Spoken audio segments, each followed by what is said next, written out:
Hey are you, hey are you, hey are you, hey are you, hey are you, hey are you, how we hear, oh yeah, how we hear, oh yeah, hey are you, hey are you.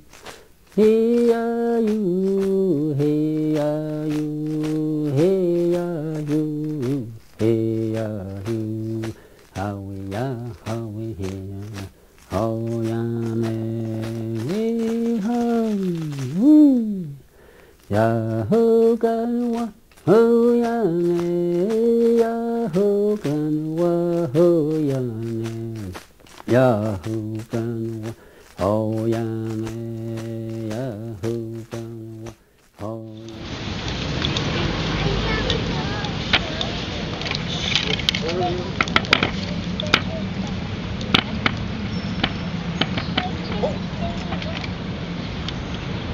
Oh, she's calling.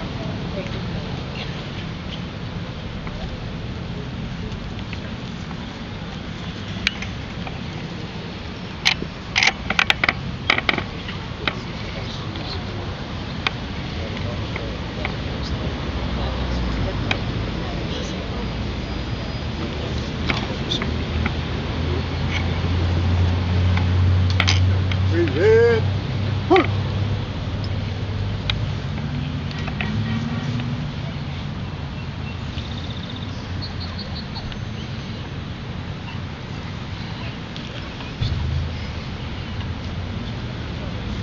Please stand by for the playing of patriotic music.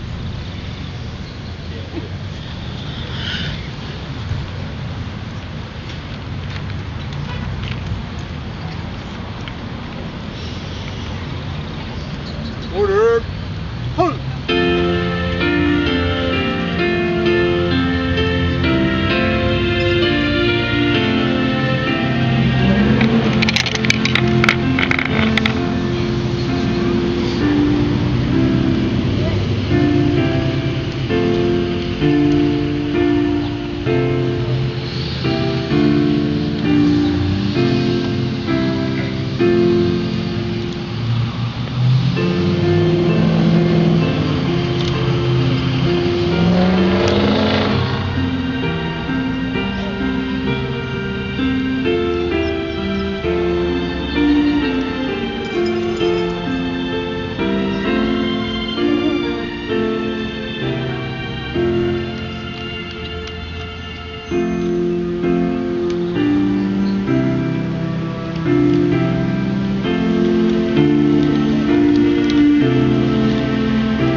Forward, halt. Forward, halt.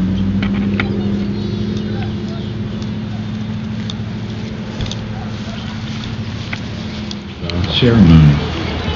Today, as we move forward on our celebration, again, as we look at the mound, we want to remember that at one time the council house was on the top of the mound. And let us imagine for a minute the eternal flame that burned there. And then, as we move toward the Little Tennessee River, let us remember not only the mound was here, but also the town of Nikwasi, which had a very great legacy. And we remember the Green Corn Dance, where all sins are forgiven. It was a harvest festival. Friendships were renewed. All enemies passed away. And it was a time that they looked to the future for new beginnings. So as we continue with our ceremony today, we hope that you will feel inspired, and we will have, as we celebrate this important part of our legacy, it will add to new beginnings in Macon County, North Carolina. At this time, we want to call on Marie Junaluska. She is a tribal council member, very influential leader with the Cherokees, and we call on her to, at this time, lead us in prayer in the Cherokee language. Thank you, Marie.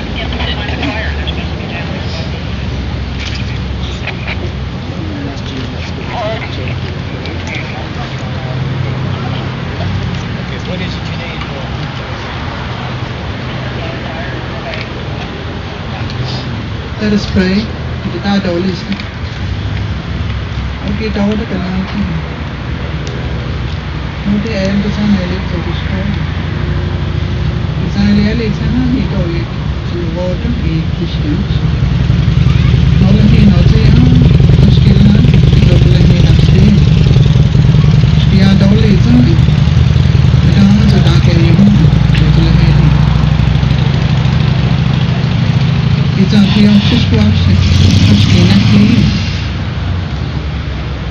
it's a school outside now, really that's not distance. Only the car of Sona, Gasha, Skinagala, or the Shiawas outside down into it. It's a lady, it's a higo, so Gishwala in him. So no, the hair listing. So you can again, God only not push it to the water. Actually, it's a gay shame. Now, they totally highly tasting. Now, I am only from the garden. He go eggs and the oxty. Totally highly keen. The nooks to know water is out this for he go eggs. Totally highly got he got to make it. It's a deal of shops at the Hattanish Eskin young to want the design. An access this guy, a length, or these electrodes, or this connect or this guy. Let's get in his system. Hey, hello to that he actually to want the design. She looks stairs, got all gas team, garden. On so down now, then the old and it's going to go west, the lane day long is going to him. So you get young again, it's down, down nice tonight. It's going to go on 80 scafting. The dad all is to go from our lane. Father, we bow before you this morning with thankful hearts for this beautiful day that you have gifted us with. We thank you for each person that's present here today. We thank you for your love and your mercy that has given us this time today. We thank you for this event that you have allowed us to take part in. We pray, God, first of all, that you will forgive us, for we have come short of your glory. For we have acted contrary to thy will, we just pray that you will forgive us. Again, we thank you for this event that has come before us today. We thank you for our ancestors that made this mound years and years ago. We thank you for this memorable time that we can gather here today to celebrate this, what our ancestors had done. We pray that you will bless the ones that have taken care of this in the past, those that saw the need to preserve it. We pray that you will continue blessing those people who will do the same. Be with our people, be with others as we go forward in this time today. We just pray for your guidance. And once again, we thank you for this beautiful day that you have given us. In Jesus' name, amen.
At this time, I would like to call on Mayor Joe Collins, Mayor Franklin, to give us the welcome today. Some of you may know he's in his third term as mayor. That's quite difficult to accomplish, but it is a compliment to the outstanding leadership that he has provided here. He has not only led well, but he's been very close to the public.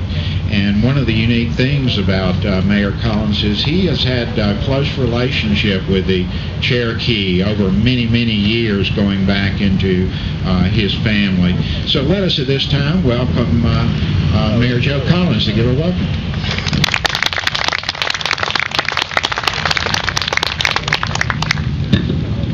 Thank you, Gordon. Welcome, everyone. I would tell you to take a seat, but it occurred to me that a lot of you don't have a seat. But hopefully you can enjoy the beautiful morning and this glorious occasion.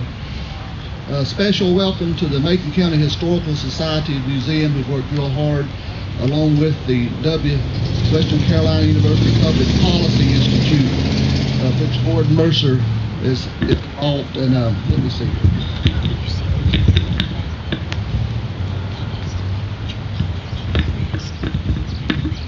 Maybe that'll be a little bit better. I'm extremely proud to be a part of this occasion. For those of you, especially from Cherokee, I'm the grandson of Arnold and Norval Cooper, who raised 9 children, including my mother, on the reservation, and there's 8 of them still living over there alive and well. They're all enrolled members of the Eastern Band of Cherokee, and I'm proud to say I'm a first-generation member myself. So besides being just the town occasion, it has a real significance to me I'd like to recognize the aldermen who are present. There's Verlin Curtis, Joyce Hanley, and then Bob Scott, who's playing a double role here. He's helping with the crowd control as well as, and they've all worked real hard, and I appreciate their efforts in this regard. It is interesting, as I was looking, we all know the Indian Mound has been here, we say forever. It's just one of those things that's a constant in our lives if you live in this area.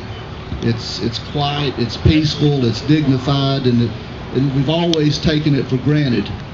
A brief history of it is, though, that in the 1940s, there was actually a deed given to the town of Franklin to this property from a Mr. Roy Carpenter, and it has a couple of provisions in the deed that I believe are very worthwhile to inform you about. Besides all of the preambles that you get in a legal document, it says, "The mound situated upon the property above described shall be preserved for the citizens of Macon County and for posterity. And the same shall be kept as it now stands, and shall not be excavated, explored, altered, or impaired in any way or used in any commercial purpose, and shall be kept as a monument to the early history of Macon County. And in order that these trusts and conditions may be carried out, the town is hereby authorized and empowered to exercise such control over the same as by law it might do over other public properties belonging to it, subject to the limitations and conditions above set forth.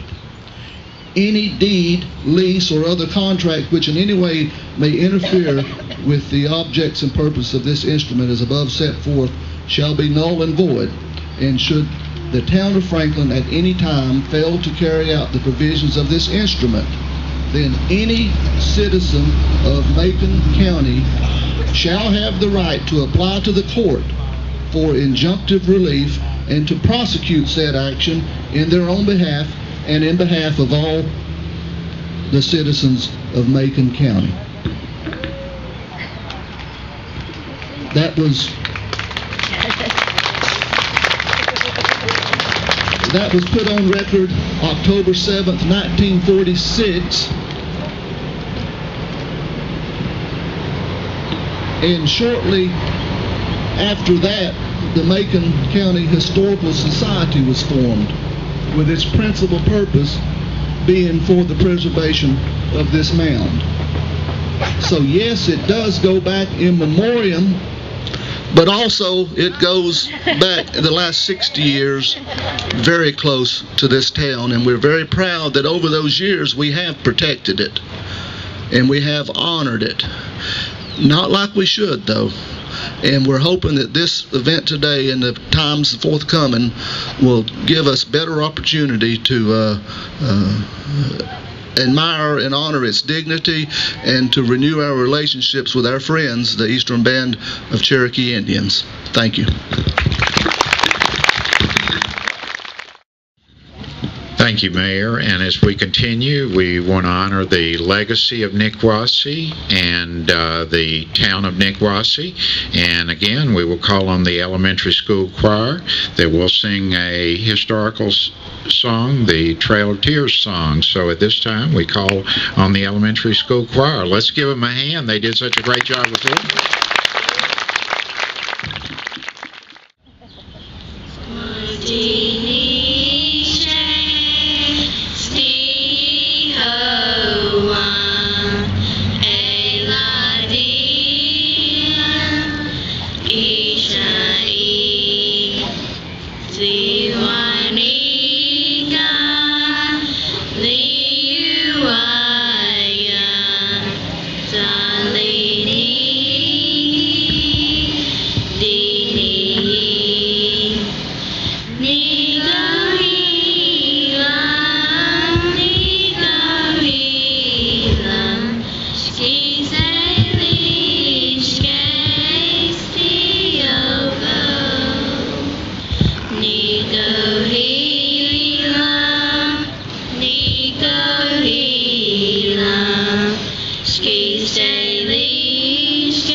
almost everybody he meets, he brings smiles to people's face. Some of you may know he's in his second term as chief of the Eastern Band of Cherokee Indians. I might say this is a very difficult feat because mostly after one term someone else gets elected.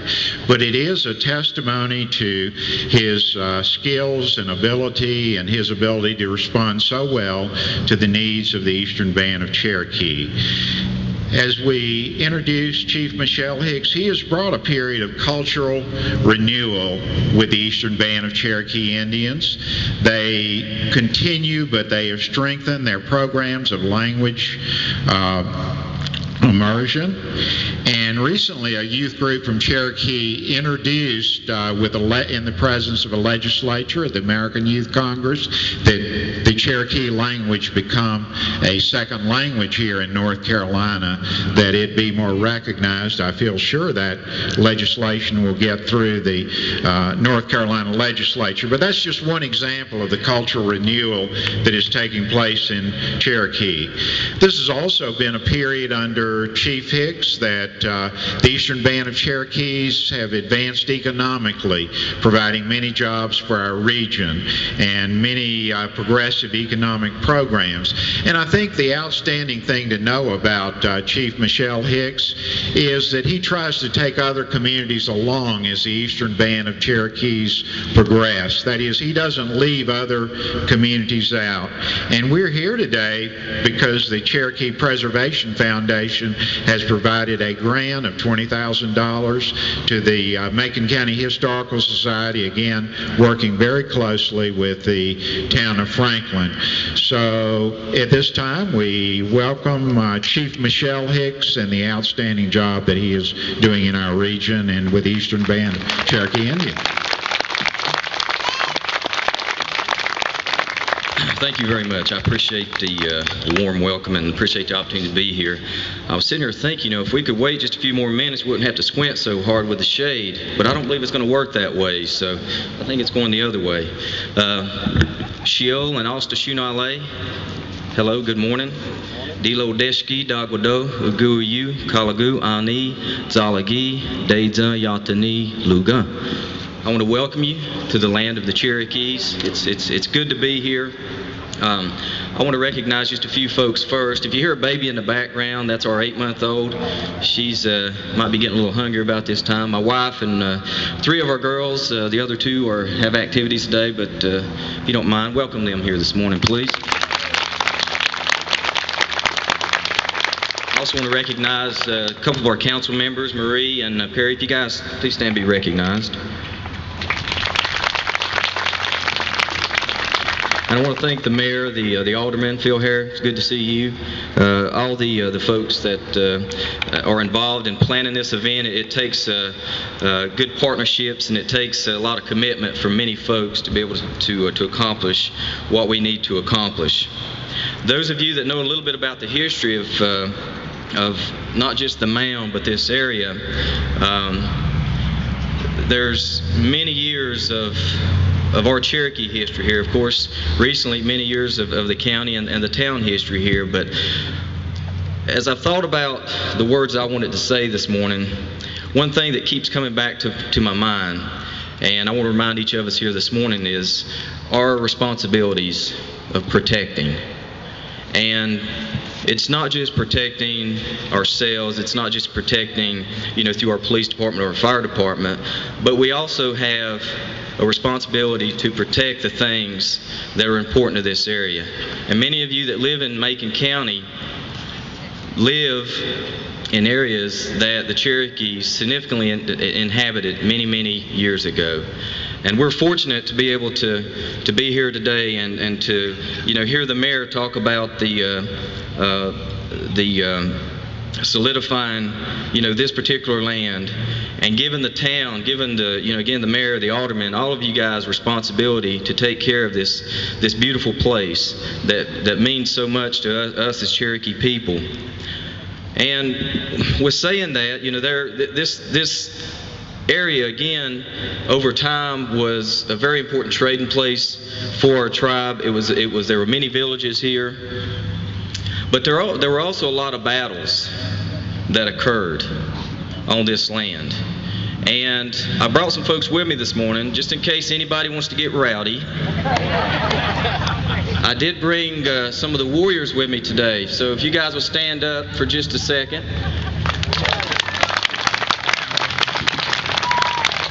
And I want you to think about this. The battles that were fought here, again, go back to protecting who we were as a people, protecting the rights that we had to the lands back in that time. And I don't want you to look around, but I want you to take time as you leave here today, and I want you to go study what actually happened here on these lands. Don't look behind you.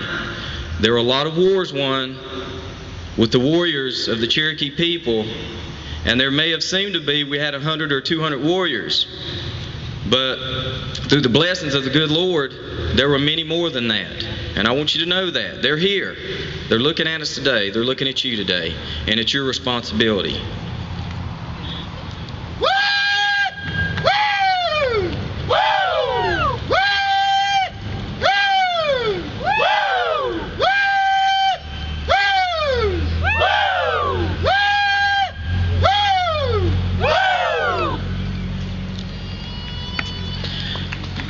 Thank you, warriors.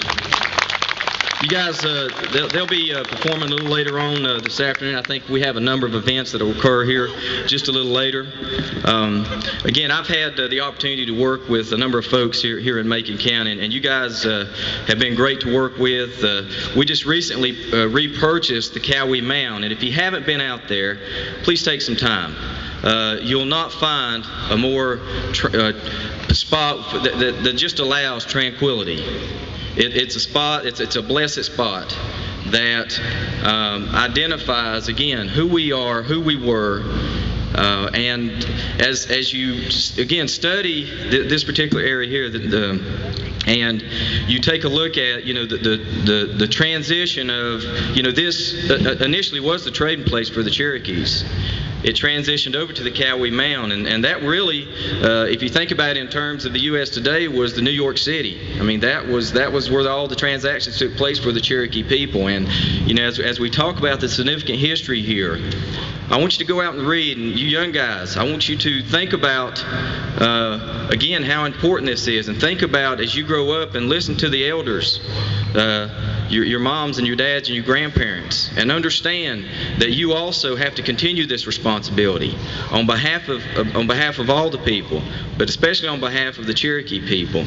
I do want to ask one question this morning. Going back to the mid-40s, I know that there were a number of students that were involved in securing these particular lands. And I want to ask, is there anyone here today that actually participated in the schools that actually set aside or assisted in setting aside these lands? Is anyone here today that we can recognize and thank you for your commitment? Even though they're not here, I do want to thank them for the work that they've done. I want to thank the beginning of the Historical Society. You guys again have played a very important role in the history of Western North Carolina, obviously the history of Macon County. I again want to thank the mayor, the alderman, each one of you for coming out this morning. And I want to leave you with this: is don't forget what each of your responsibilities are, what our responsibilities are, to be protectors of this land, to be protectors of the land that we know has and had significant historical value to the Cherokee people. And again, I want to thank you for coming out today. I look forward to speaking to some of you on an individual basis. And with that, day-da-da, go-ha-you, until we see you again. Shkeen. Thank you.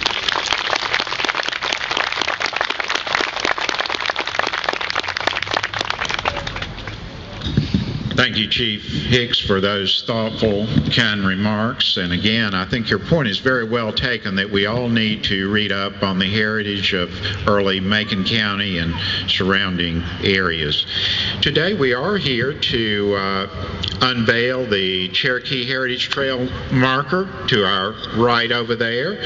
And as we think of the Cherokee Trail marker, again, an attempt to preserve the noteworthy history of the Cherokee around the region, we think of Dr. Barbara Duncan, and she has written with Brett Riggs the Cherokee Heritage Trail Guidebook.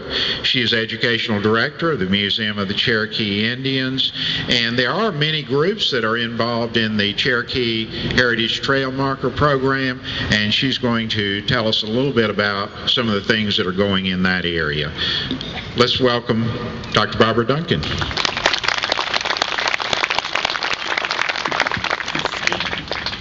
Itsi Dani Langa, Aya Tsiskoya Dagodo A Tsalagi Ganti, Barbara Duncan Yonega Ganti, Whittier Gehi, Ani Tsalek Aweti Ushkwanigo Doti Dagin Lamwishtane Ha, Gali Eliga Hani Gedoha Gohiga, Gali Eliga Itsi Goti Ha. I'm Barbara Duncan. I work at the Museum of the Cherokee Indian. I am glad to be here today. I'm glad to see you all. I want to say that I'm honored to be here with the elders. I'm glad y'all are here. Chief Hicks, the warriors of Anigadua. I have lived in these mountains more than 25 years, and one of the reasons I came here was that I was drawn by the Cherokee people and by the beauty of the mountains, as I know many of you also came here for some of those reasons. Cherokee people and their ancestors have lived in these mountains for more than 14,000 years. And in that time, they learned the uses, the characters, the nature of all the plants and animals here. And as you know, this is a place of incredible diversity. And over the years, over the centuries, Cherokee people learned to use these plants and animals to live in this place in a way that they lived and thrived.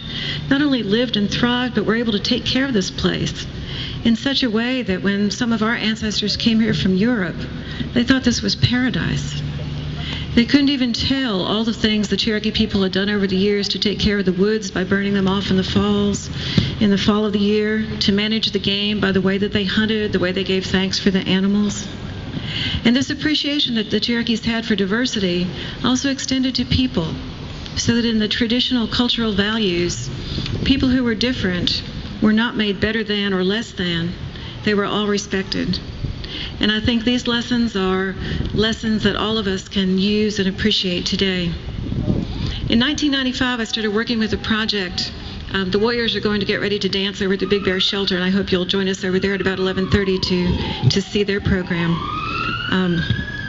In 1995, I had the privilege of starting to work with a group of people who wanted to help preserve both the culture and the natural beauty and heritage of these mountains. And as we talked about how to do that, there was this radical new idea that you could combine preserving culture, preserving natural heritage, and having economic development through tourism.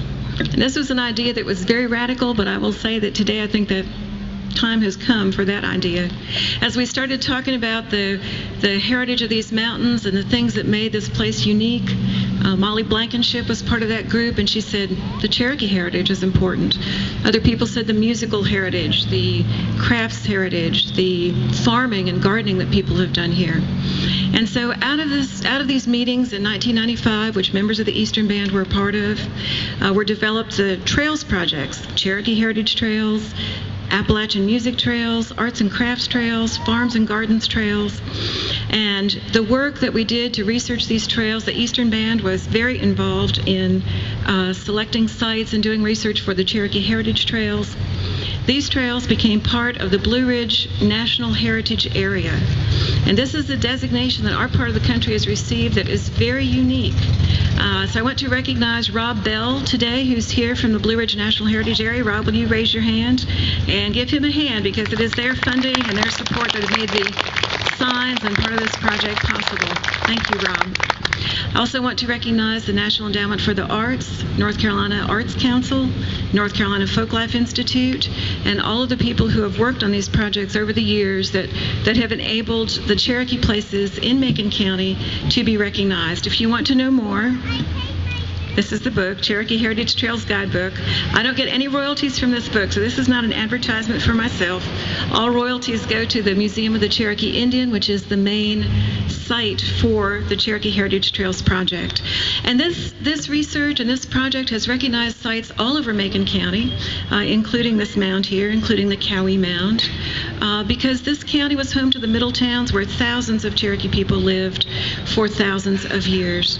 So I just want to thank you all for the opportunity to speak today, to recognize the people who've helped make this possible, and to recognize the Cherokee people. Thank you. Dr. Duncan. Going back to the mayor's presentation, he made observation that the Macon County Historical Society actually had its beginning with the preservation of the mound, and we want to call at this time on Heather Shields. She's president of the Macon County Historical Society, and again, today we're trying to carry on the legacy, and she has some updates and other things that she wants to mention to us. So let's welcome Heather Shields.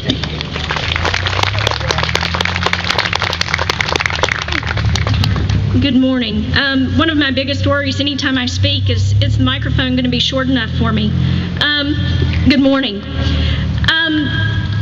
One of the things that I'm struck by this morning is the number of children that are here, school-age children. As you've heard already this morning, the mound was preserved in part through the contributions of school children. So I would like for all of the school children to stand, please. All of the children that are in the crowd, please stand.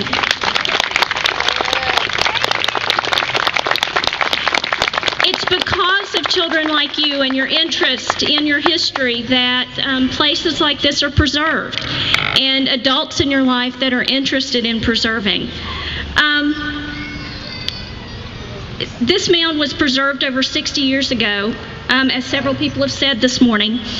And I would like to thank the family members and the people that were instrumental in that, because 60 years ago, preservation was not always a priority.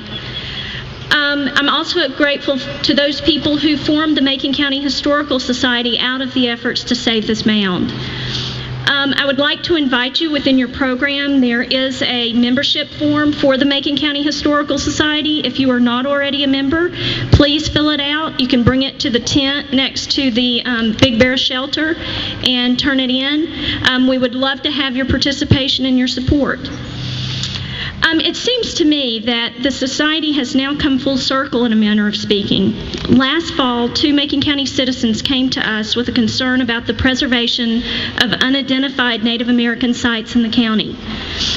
The recent move by a family to document, preserve, and protect the mound in Cowie, and the ongoing preservation and protection of the Nikwasi Mound inspired them to wonder how many other sites are in Macon County that have yet to be identified.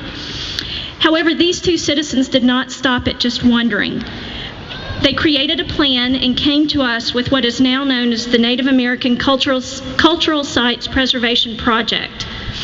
The goal of the project is to identify and document significant Native American cultural sites in Macon County for their protection. Thanks to an initial planning grant from the Cherokee Preservation Foundation, the early stages of this project are underway, and enthusiasm for this initiative is growing. Personally, I'm excited to see what develops. I have learned a lot in the few months that the planning for this project has gone on, and I'm learning more as this cultural preservation project begins and gets its start. I hope that one day we will come together again, not just to celebrate the preservation and protection of the Nikwasi Mound, but to celebrate a multitude of cultural sites, significant cultural sites in Macon County. I want to thank all of you for coming out and supporting this celebration, and look forward to seeing you over at the Big Bear Shelter with all of the other events. After the ceremony.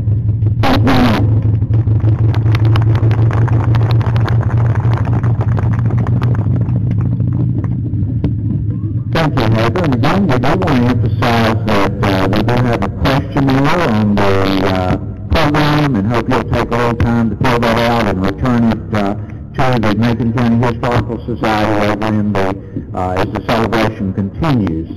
One of the individual that has really, over the years, had a tremendous impact on Western North Carolina, various heritage groups, the preservation of cultural locations. He has also at one time worked for as an attorney representing the Eastern Band of Cherokee Indians.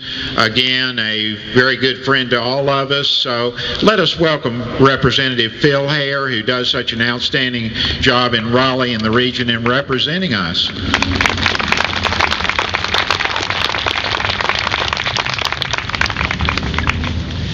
Thank you, Gordon, and I'm going to do like Joe Collins. I'm going to pick this thing up. Welcome and good morning. It's my understanding, you know, we're all squinting because we're basically facing east, but it's my understanding, Chief, and that as a tradition many times that the Cherokees, when they were doing something important, always looked to the east because that's where the sun comes up and that's the beginning of a new day. And, you know, as we pause here today at this historical site, being a history major, you have to think, look at the sign. In 1830, we had a peace treaty. But we came up and drove the Cherokees around and took over their property, but yet they were willing to have peace. Then later on, in the early 1800s, it was the Cherokees that saved the future president of the United States of America from being killed at the Battle of Horseshoe Bend. And I'm referring to, everybody know? Andrew Jackson. Andrew Jackson, exactly.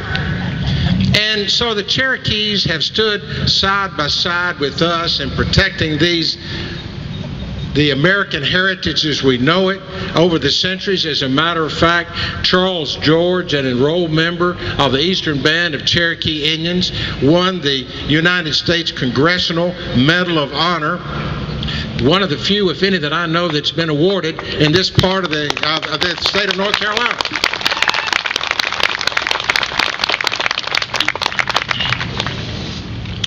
So I would say as we gather here today, it's always great to think about history, and I'm proud to be here on the dedication of this site.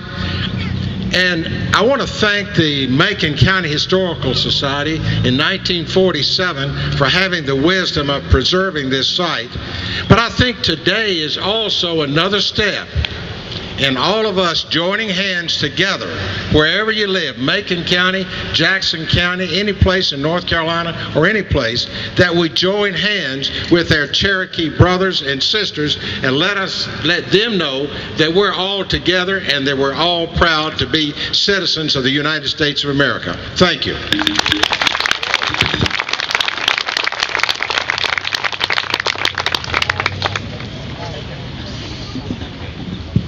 Thanks, Representative Hare. That's certainly some outstanding observations. And again, as we recognize and fulfill the historical significant sites, we've got a pretty big challenge ahead, something that Representative Hare is right, we all have to join together with. Today we're going to move on with our ceremony, and we are going to ask Chief Hicks and the elders to move over to the site marker, and they are going to unveil the Cherokee Heritage Trail marker, and we'll move forward. We are going to honor the elders of the Cherokee by letting them leave first after we wind up the ceremony, and we will follow them over to the Big Bear.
Please welcome the Warriors of Miami Village.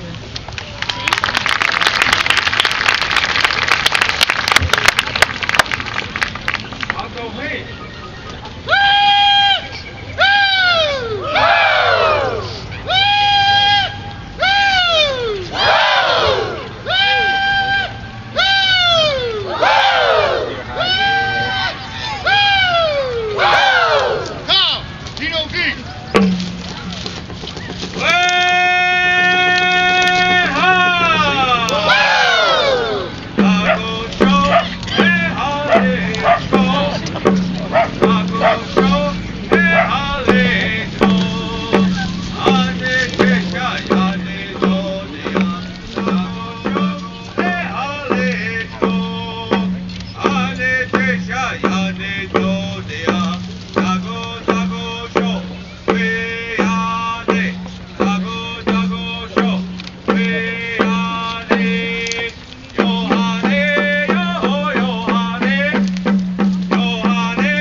These are the male dancers of the Cherokee Elementary School. They're going to be doing some dances with us, and we're going to let them have their own time as well. But you need to give them a hand. They're coming out and they're learning, and so they're doing really well. So I'm going to ask the Warriors to kind of come a little bit closer. I want to actually explain what you just seen. Tina? What you see in their hands, most of them are going to have some type of ball war club. This is the style of war club that the natives used to like to carry. This is mainly for hand-to-hand combat. Every once in a while you'll see them put a piece of flint or a piece of metal for actually doing more damage. I want to explain how the men are dressed. Traditionally, if we were going to war, we'd paint all in red, and we'd smear our bodies with iron ochre mixed with bear grease. But today we're not here for war. We're here to. I think it's a great thing that we're honoring Nikwasi. You know, Nikwasi is. You guys are really lucky to have Nikwasi in this town. And yeah, let's go ahead. It's one of the largest towns in our area. You know, and it was a kind of it was an important place. So, and we want to honor that. It kind of gets lost. But as Cherokees, we have started taking our culture back. We have started putting on our old clothes. We started doing more of our old dances. So we're bringing that back. And these men right here are been a part of that. They've kind of instigated that. I wanted to bring Hoss out. Now Hoss is, if you notice his haircut, this is the other men. If Hoss will turn around, on his head, if you notice a lot of things, they have these on the back of their heads. They might turn around so everybody can't see. Y'all can play as well if you've got one. What they're doing is they would adorn this part of their head. They would leave a little bit of top hair. A lot of warriors would shave their head. And they would not, actually they didn't shave it, they actually pulled the hair out. These little sandtails. They would leave that little bit of top knot hair, and then they would adorn it. They would use feathers, and later on they use porcupine feathers. And if they turn back around, on their legs or on their feet, we'll start from the bottom up. They're wearing pucker-toe moccasins. That is the old style moccasin. It has a center seam running through the very middle. That's the style of moccasin we've seen. And they're usually wearing leggings. And the leggings, some of the men are wearing buckskin, and some are wearing cloth. Buckskin was the older version. But when leather gets wet, it likes to stay wet. And when they found this trade cloth, they started opting to use it because it tends to wick away moisture. Also, that you'll notice is that the breechcloths that they're wearing, they are not wearing things underneath there. I heard this. You got the Scottish Park Museum? They don't wear anything underneath their whatever. And it's the same way with the Cherokees. You know, it's just a piece of cloth held there, and then you notice the men are wearing trade shirts. The trade shirts, they started using those. They became part of our dress. On our sides, one of the little girls said, "I have a nice little purse that has little parts on it." It's not a purse, it's a pouch. The reason we carried these pouches is we didn't have any pockets. And so we carried our cornmeal, our essentials, our fire making equipment. And around their necks, you'll see silver. Silver is the bling bling of the day. In the 1770s, a warrior that had silver had status. He's been on many war battles and many war raids. And what they were doing was telling you a story. They were coming up slow. They get low as they're looking for their prey. They're getting ready to go into battle. And when the song picks up, they'll start moving fast, and what they're doing is mimicking battle. And so that's what you're seeing. And so I'm going to ask these men to go out into the crowd and to go find themselves a partner. We're going to go with the bear dance. I'm going to ask Barbara Duncan if she can find someone else. And we got a few of these. If anybody's interested, we're going to have our Cherokee elementary dancers. Get your partners to come out there as well. I also want to remind you that today they will be playing stickball. Now, they'll be playing, I believe they'll be playing out here, but if you really want to see some really unique history, I want you to come watch them play indie ball. This is probably the greatest game in the world. And they're going to be playing out here, and they will be doing their challenge. They will be calling and challenging one another, doing the same war cry.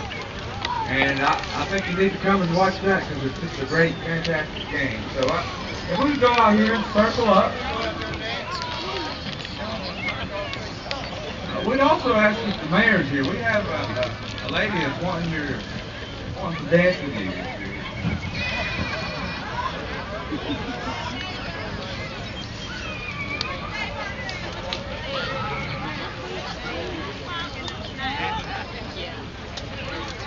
Antonio, if you would, start circling them up. We're going to go.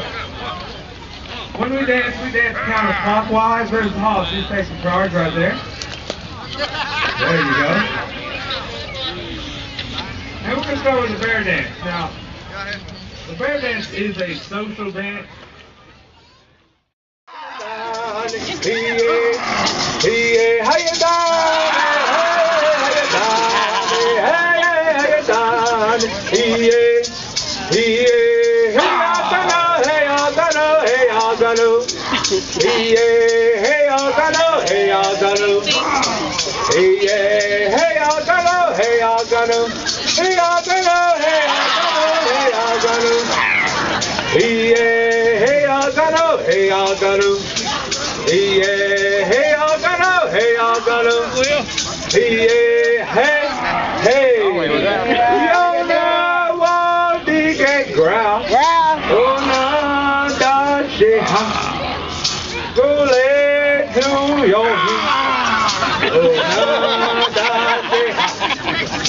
you lay to your head, yeah, hey, wake away, yeah, hey, wake away, yeah, hey, wake away, yeah, hey, wake away, yeah, hey, wake away,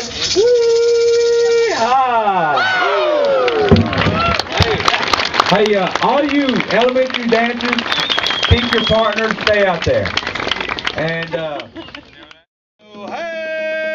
hanu, hanu, hey, hanu, hey, hanu, hey, yo, hanu, hey, ho, ho, hanu, hey, yo, hanu, hey, hanu, hey, yo, hanu, hey, hanu, hey, yo, hanu, hey, hanu, hey, hanu, hanu, hey.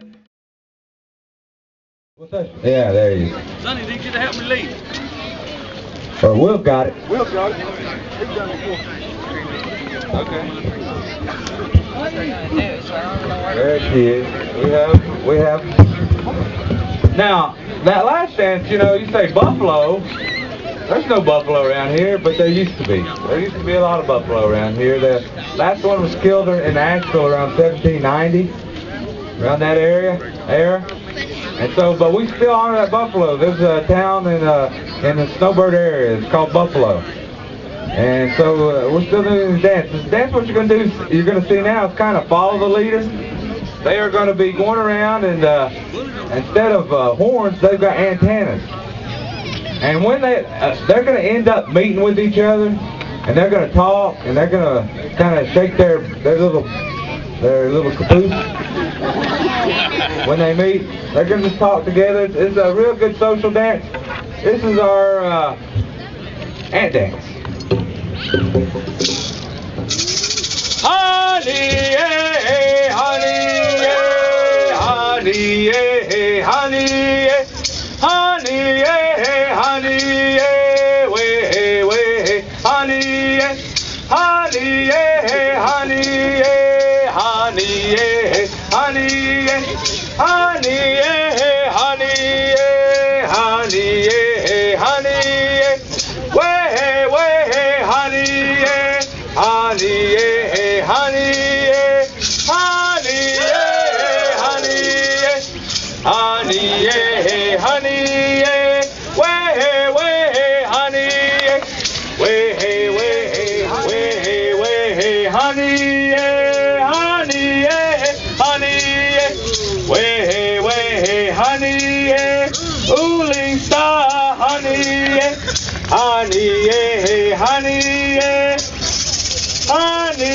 yeah, honey, yeah, honey, yeah, honey, yeah, honey, yeah, honey, yeah, honey, yeah, honey, yeah, honey, yeah, honey, yeah, way, way, honey, yeah, honey, yeah, honey, yeah, honey, yeah, honey, yeah, way, way, honey, yeah, honey, yeah, honey, yeah, way, way, honey, yeah.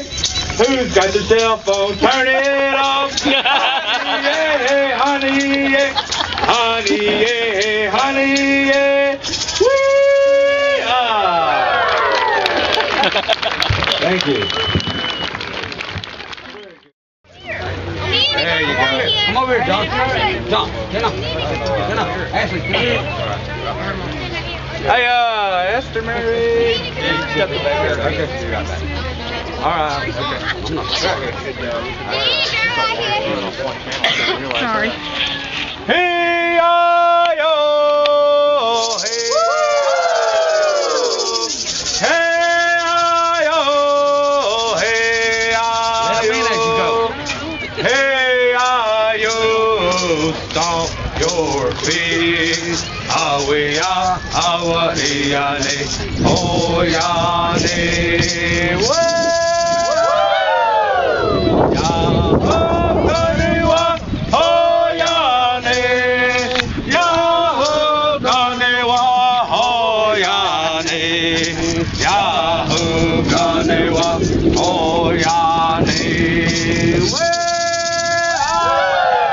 grab hands. Way away, yana. Way away, yana. Way away, yana. Way away, yana. Oh, yane. Way away, yana. Way away, yana. Oh, yane.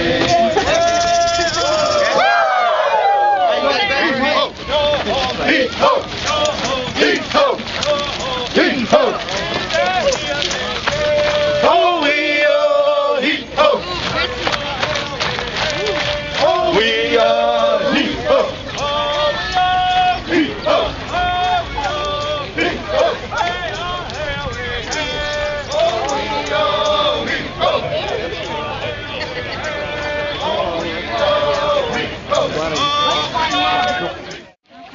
Okay.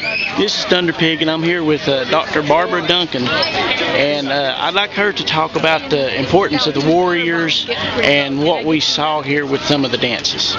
Well, the Warriors of Banigadua are a traditional Cherokee dance group. They're official cultural ambassadors for the Eastern Band of Cherokee Indians, sponsored by the Museum of the Cherokee Indian.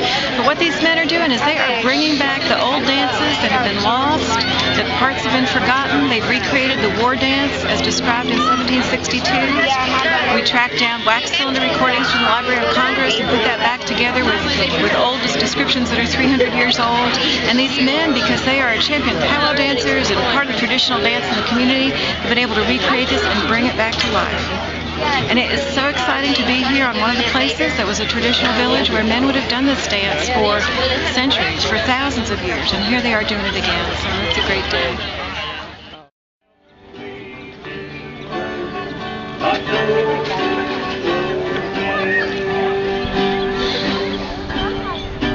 Lord, help me, Jesus, away.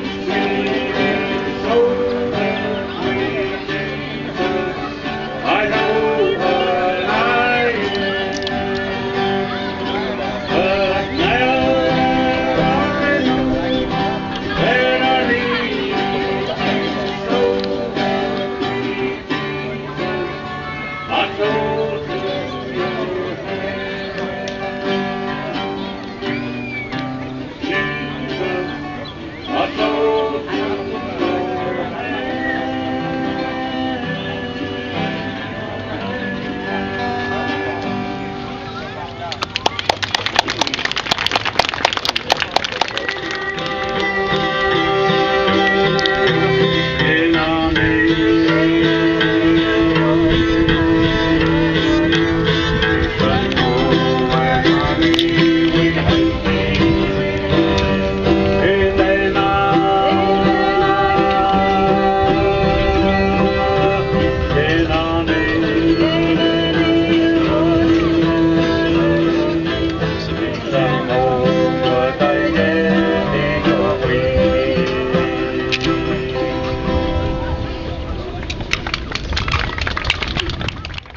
Divided up into two. When we have to perform exhibition ball games, we always play under the Wolves and the Bears.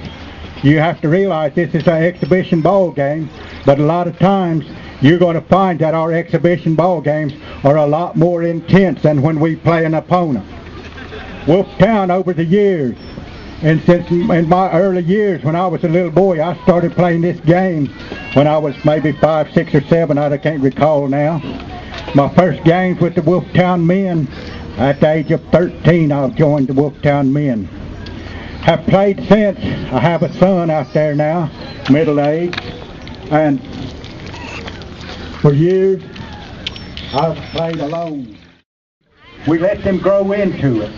It is not so intense that we run them off from the ball field. We let them grow into it. And in that way, when they embrace the game, you will find that they grow into manhood. I have veteran balls made of hickory, and they are heavy. And if one off for a fight, you can very well. That is not the purpose of this.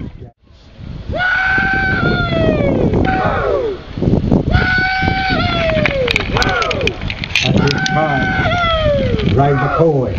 Back in center here. Wolves in the red, and driving them is Roger Arch. He is one of our former ball players that played with us a few years ago. And coming the other way, the Wolves. Looks like little Turkey Lofty leading the way there. Star Pheasant, the big man on the end there, will be fighting center for the Wolves. And don't let the man's size fool you. He may be big, heavy, and strong, but he still has some speed with him. The Bears in the blue coming from up the other end there. And for the Bears we have coming, Jeremy Colonna-Heskey, Joseph Hart, Emery Littlejohn, Percy Lawson, Zach Winchester. Just, there you go. He used to was, you heard. Justin Pheasant, Fred McCoy, Peyton Reed, and Star Pheasant. And at this time our drivers not exactly replaced them, I guess you would say repositioned them as they come in and on the ball field. And on for the Wolves.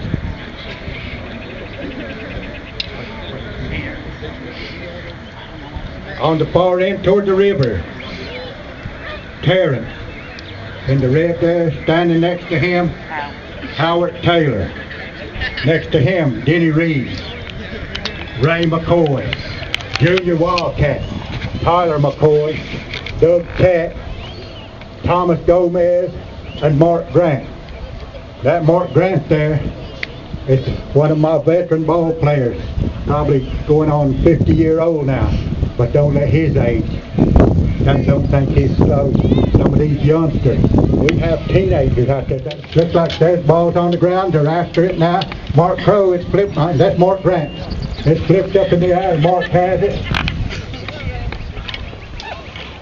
See, there he gets back out here on the playing area. As you see, they try to keep him from making it back into the playing area.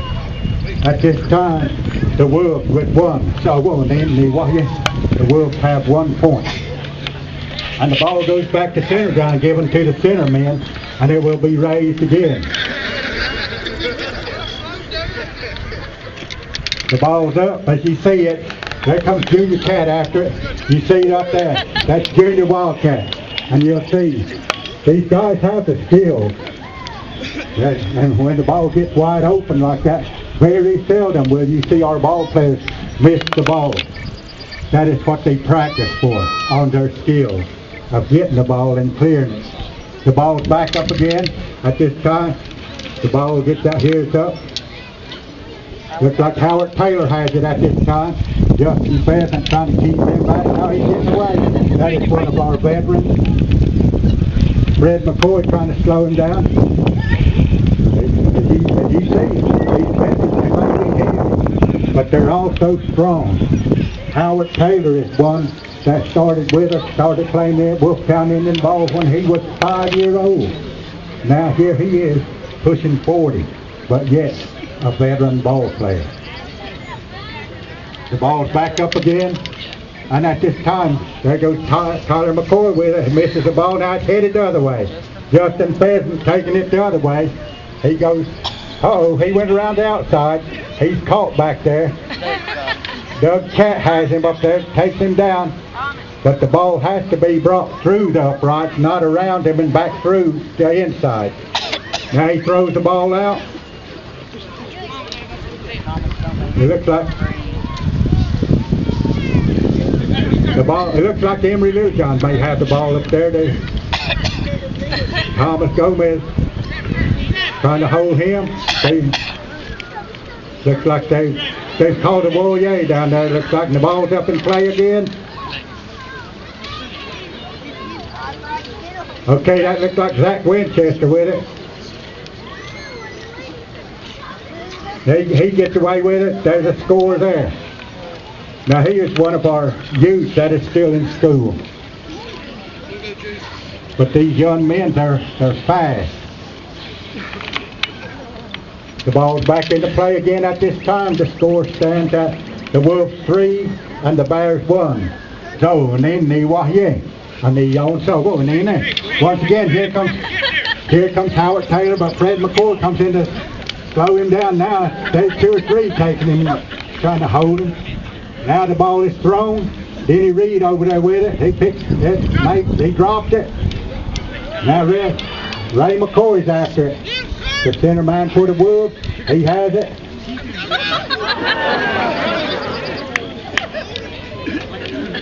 As you see, the young man kept him from getting back into the playing area of the field before now the ball is thrown.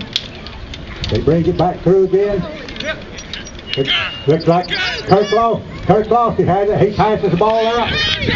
Now comes Justin Pheasant, and on the pickup, Tyler McCoy is going to make him run all the way. Here comes Junior Wildcat. Looks like he's going to run him down. He catches him. Now he goes down. As you see, you may get away if you think you're away, but we have these guys that'll run you down if you think you're going to loaf through. Fred McCoy has it. They're trying to make it. He's trying to hand the ball off to Emery Littlejohn there to get the ball through the upright for a score.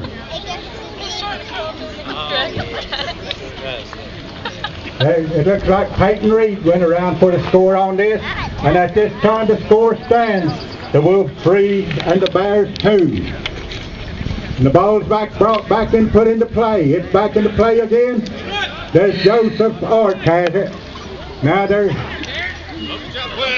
oh yeah, on that he must have dropped the ball. Dropped it out of his hand.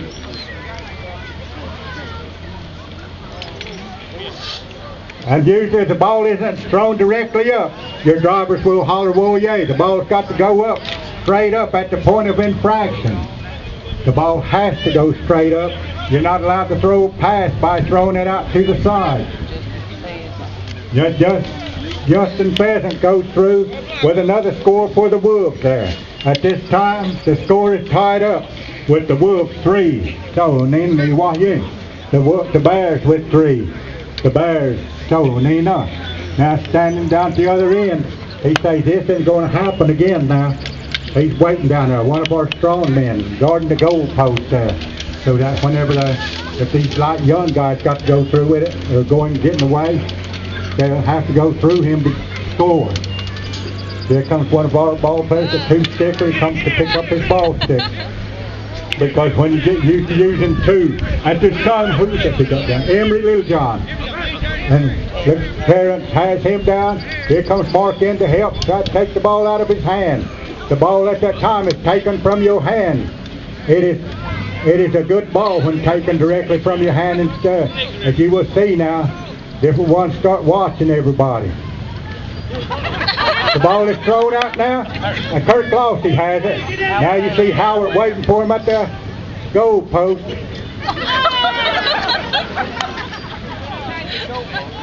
They're right at the goal post. Oh, he gets his legs loose. He's back around and coming. And like I say, that is one of our young men. We've been training him to fight center. Now, he may be a year out of school now, but he's still real young, and you'll be surprised at his speed for his weight. Now the ball is hit back the other way now. There comes there comes Zach Winchester.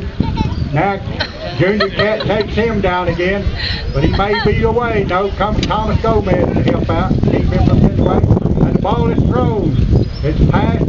Goes Peyton Reed with it. He's spinning. Now comes Denny Reed, takes him down to hold him. And the ball is thrown. Here comes Star Pheasant. The ball is thrown. A warrior must have been called. And any time the driver sees something happen, they will call a warrior. And the ball is up. It is in play again. At this time, here comes Doug Kent down the field. Comes Zach Winchester coming. Comes Fred McCoy. They catch him now. Gets close to the ball field. To his goal point. After a good run like that, you will get caught. Now the wrestling goes on for the ball, trying to take the ball away from him.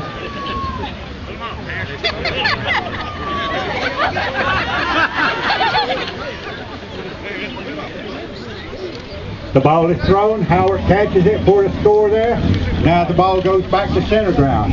Right here is where conditioning goes to start showing.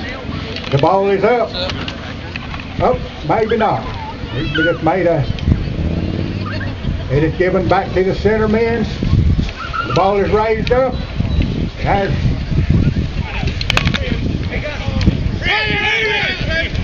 Peyton Reed picks it up. But momentarily the ball was lost. Now the ball is thrown. Goes out there. Star right there after it. The ball's still on the ground. Maybe that's no good. Justin Pheasant has it. Somebody misses him. Tyler McCoy missed him, but it makes him run it all the way through.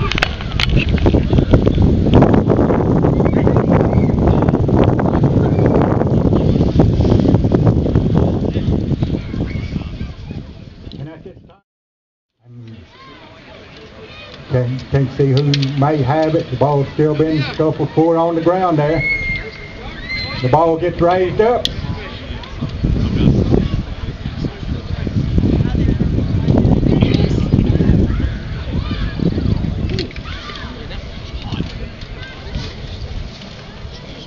Maybe, looks like Jerem had it. Now Howard Taylor has it.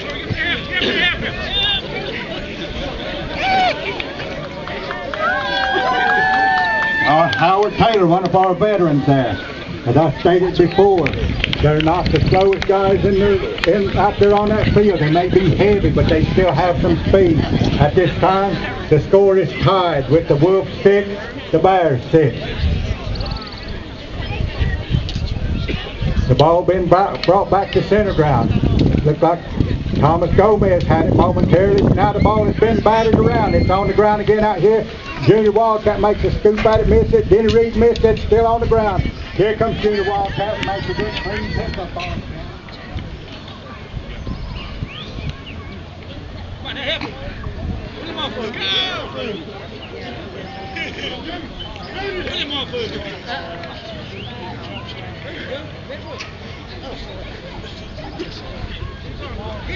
Put his arms off there, Tyler. Put him over there.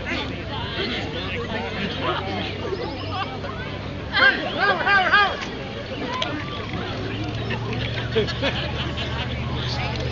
Yeah, it looks like Mark Grant may have it the way they're going after Mark. Yep,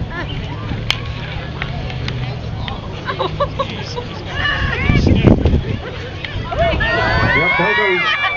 Mark makes it.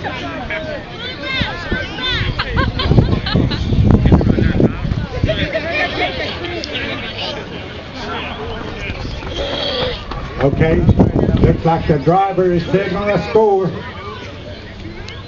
Now at this time, the score stands at the score stands at 10-8 at this time. Okay, the ball's back up again. They go after it. It's on the ground again. It looks like Tyler McCoy with it. Here comes. Here he comes.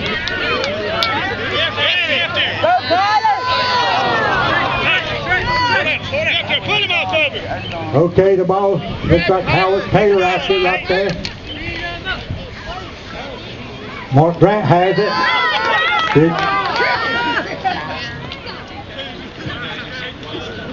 Okay, that is our veteran there right there, Mark Grant.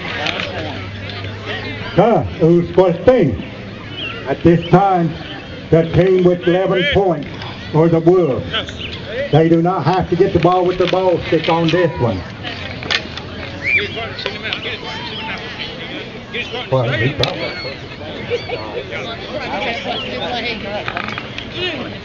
You don't get out there though. Get a bottle of water. Yeah, that's what I figured. Here you go. Auntie. Got it? Yeah, go ahead. At this time, the ball is going back the other way, it looks like. Lean back the other way. Open your eyes and blink your eyes. Get some more water. Okay, at the time, it looks like Emery Lujan may have it over there. Or maybe Denny Reed. They have him. You can't tell who's got it. Blink your eyes, Tyler.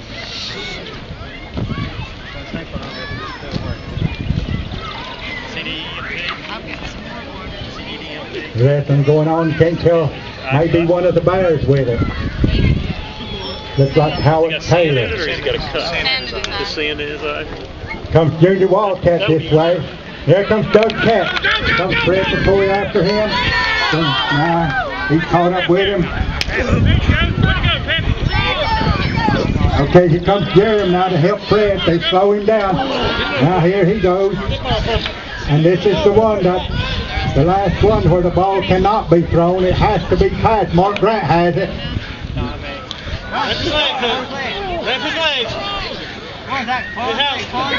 Comes Howard Taylor with it. When it gets back around on the playing surface, in the playing area, at this time, that is the ball. And because one of the old saying is, whatever happens on the field stays on the field when the ball game is over. You never take it with you back into your community. That is one thing that we believe in. What happens on the ball field stays there. Just like the old saying that you may hear it now. Both words, Mulberry Place and the Deer Class. My name is Myrtle Driver.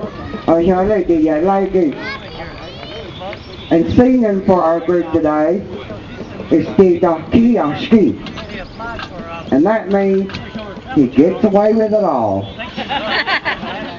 And he usually does. With just a little charisma and thinking he's a hottie. Our dancers, and raise your hand when I call you by your Cherokee name. Kaludai. Wild Hen. Behind her, Pohiski. And that means he's the one that gives the challenge and yell. You saw the stickball game a while ago? Okay, but that's what that means. Pohiski. He's the one that gives the challenge and yell. Behind Tahiski, Aliana. Behind Aliana is Wahyakshi running with. The other line, Square She or Mikey. Ayol Star. I don't think she wants me to give the translation, but I will anyway. It means she broke it. Behind her, Mr. Postoke Gaitakiski. And behind Mr. Postoke, my lovely granddaughter, Tiggy Jordan Littlejohn. And I present to you the Nikwasi traditional Cherokee dancers.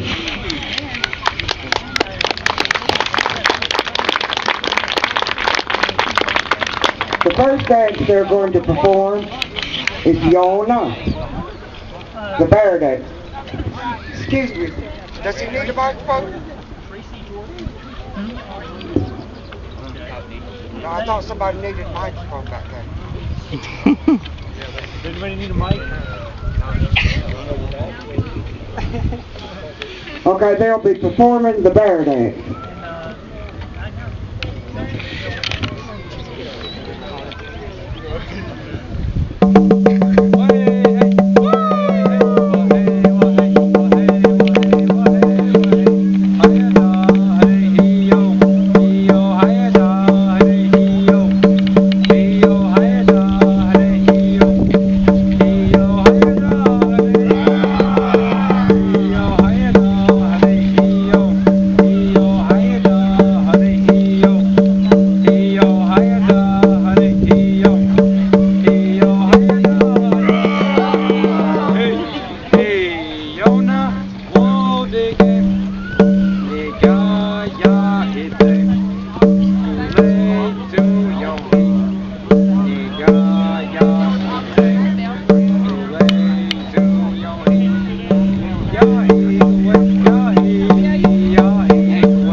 This is the dance where they just have a lot of fun with it. But they're pantomiming a family going out on a beaver hunt.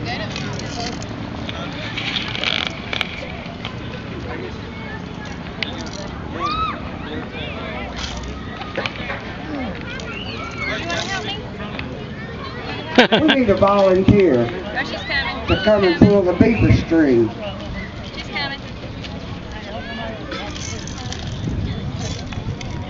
But as I mentioned earlier, we are just so grateful to Walker for recording these songs so the younger generation can learn them.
highway, wee-hee, highway, wee-hee, highway, wee-hee, highway, wee-hee, highway, wee-hee, highway, wee-hee, highway, do-ee, do-ee, do-ee, wee-hee, highway, wee-hee, highway, wee-hee,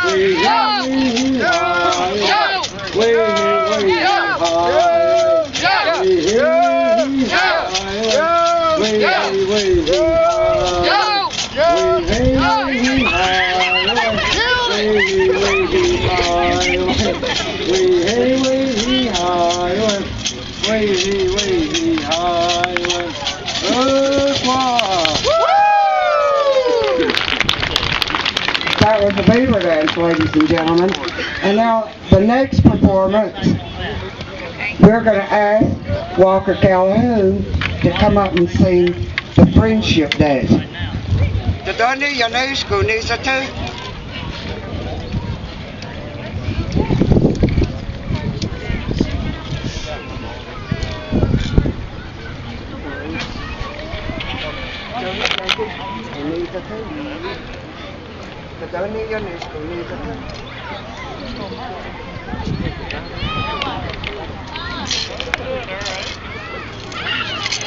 We have a surprise for you. This is going to be audience welcome. The dancers are going to go out and choose a partner in the crowd.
Ladies and gentlemen, we want to thank you for allowing us to share just a little bit of our culture with you. And once again, that was the Nikwasi traditional Cherokee dancers, or in English, the Mulberry dancers.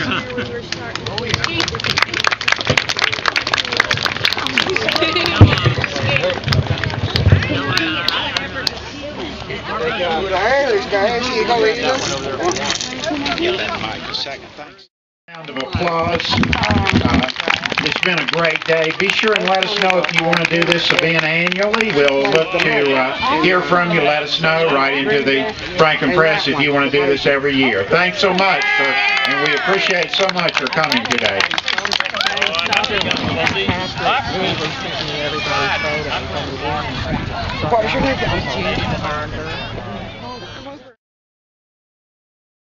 In the 1940s, there was actually a deed given to the town of Franklin to this property from a Mr. Roy Carpenter, and it has a couple of provisions in the deed that I believe are very worthwhile to inform you about.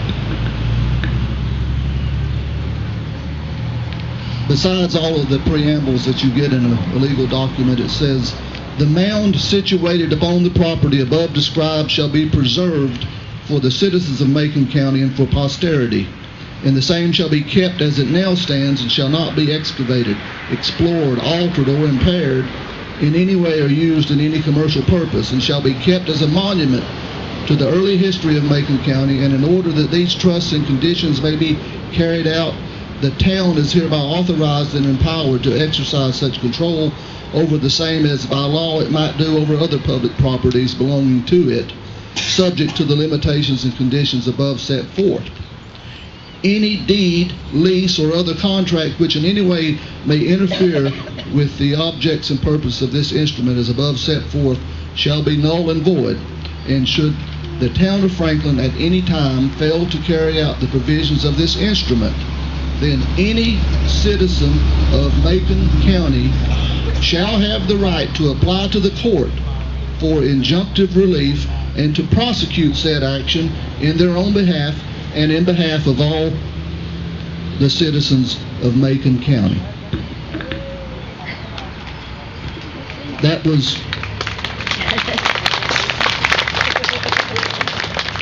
put on record.